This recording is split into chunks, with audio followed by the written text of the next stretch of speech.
ये तो एक बहुत छोटा सा हिस्सा है। शाम को सोओगे जब कोई कानून से, तड़के उठोगे जब कोई और कानून। इन कानूनों का मुकाबला करते करते थक जाओगे, पर ये कानून नहीं हटेंगे। इनका हटाने का जो मकसद है, जो तरीका है, वो तो अगर सामने मायावती चंद्रशेखर जी होते तो कुछ और बढ़िया बात है। 2024 के चुनाव में अपने चौटाला एंड कंपनी चंद्रशेखर जी तो करे दुष्यंत के साथ 90 सीटा पे, और मायावती ने कर लिया 90 की 90 सीटा के ऊपर अब्बे के साथ। और तीसरे अब जो वामन मेश्राम जी से ये भी कहे भाई एक तरफ करो कि मन के मामला करो इनका, तो हम ये कहा कि तो ये एक वृक्ष है जिसकी ये ब्रांचेज है, टहनियां हैं, और उन जड़ों में से जब निकल निकल के एक एक डाले पर बैठोगे तो वो वृक्ष तो गिरेगा।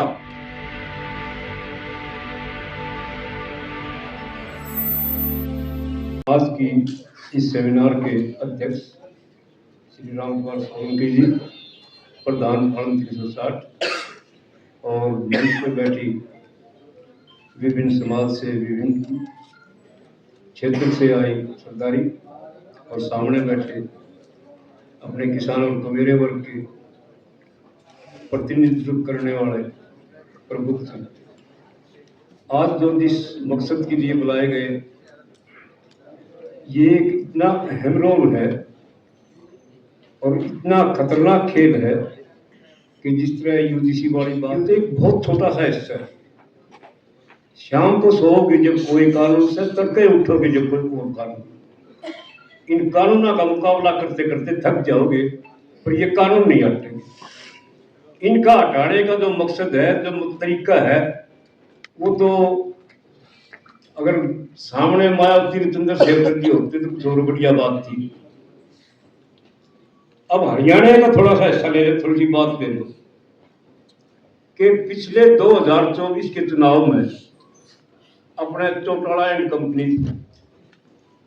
चंद्रशेखर जी तो करे दुष्यंत के साथ 90 सीटा पे, और मायावती ने कर लिया 90 की 90 सीटा के ऊपर अब्बे के साथ।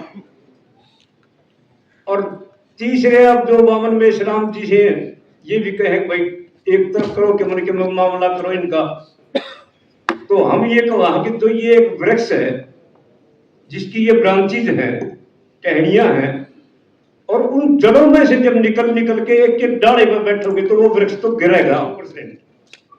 अगर आप लोगों ने एकजुटता दिखानी है, एक वो करना है, तो भाई एक आ जाओ, एक के मुकाबले में एक आ जाओ।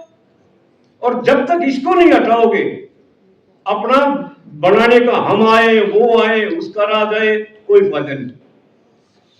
पहले इनको खदेड़ो और फिर देख लो, जिसने आना से बन लो। कोई इनका नहीं, समाज तैयार बैठा है। पिछली बार जब ये बनाए तो समाज ने ये इसलिए नहीं बनाए थे कि इनको कोई प्यार था ना। आरएसएस बीजेपी तो हमेशा से इस देश के लिए, इस देश के विरुद्ध ही रही है, मतलब कमी किसान और कमेरे वर्ग के खिलाफ ही रही है। इनका ऊपर खाया खाया से, वो तो एक पैरासाइट प्लांट है इनके लिए, और इनको भगाने के लिए अब समय आ गया है। क्योंकि ये जो साजिश रची जा रही है, हेल बेच दी, मेल बेच दी, वेल बेच दी, तेल बेच दिया, मतलब हवाई अड्डे बेच दिए, बंदरगाह बेच दी, बाहर से नशा आ रहा है, सारा इन्हीं की बंदरगाह, हथियार आ रहे हैं सारे इन्हीं से, एक एक एसपीडीसी जो प्रशासनिक अधिकारी जो कभी राजा होते थे अपने स्टेट के, अपने जिले के, आज उनकी हालत हो रही है। उनके ऊपर हर ऑफिस में निकरदारी बैठा रखी। हम भी जब जा किसी काम खातर, मेरे एसपीडीसी जो एक राजा थे, वो अपना मुंह दबाव बात करने में भी, और फिर धनगर साहब की हमारी चलती पड़े। मतलब हालात ये हो रहा है कि सब कुछ बांध के गिर रखे है, और कोई थोड़ा बहुत एक आध कोई बोल देगा मेरा वर्गा। तो अभी तो इंडिया में कोई शासन आया नहीं है, जो आने की तो तैयारी चल रही है। उसमें क्या है कि अगर एक को कोई सजा देनी है तो उसकी 3 पीढ़ियां न भुगतनी पड़े, और तीसरी पीढ़ी में अगर कोई नहीं है, पेट में है, तो उस पेट वाले नहीं भुगतनी पड़ेगी कोरिया शासन में।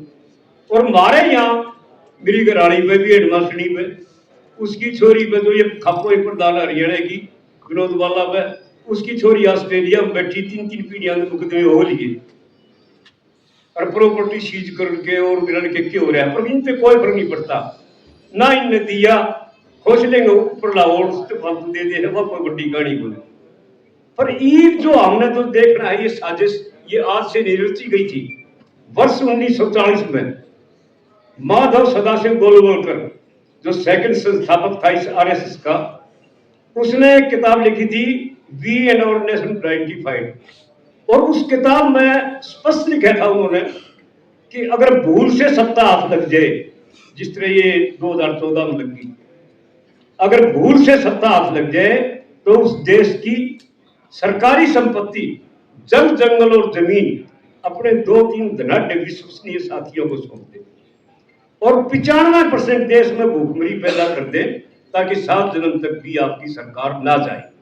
और ये एक तरफ जो कहेगा हम तो जो नहीं है गैस और सिलेंडर इनकी कोई कमी को ना, और हालत यह हो रहा है अनाज की भी, उन पे भी जितने भी हम गुजरा संडरी लाइन लाग रही, इनसे झूठा, इनसे फ्रॉड, इनसे जुमलेबाज। जब इनकी सरकार तो 11, 12, 13 में तो झूठ बोल ली और हमारे देश की हाँ बिल्कुल ठीक कह रहे हैं, तो उसमें बोला 2-2 करोड़ नौकरी देंगे, 2-2 करोड़ नौकरी देने की कह दी।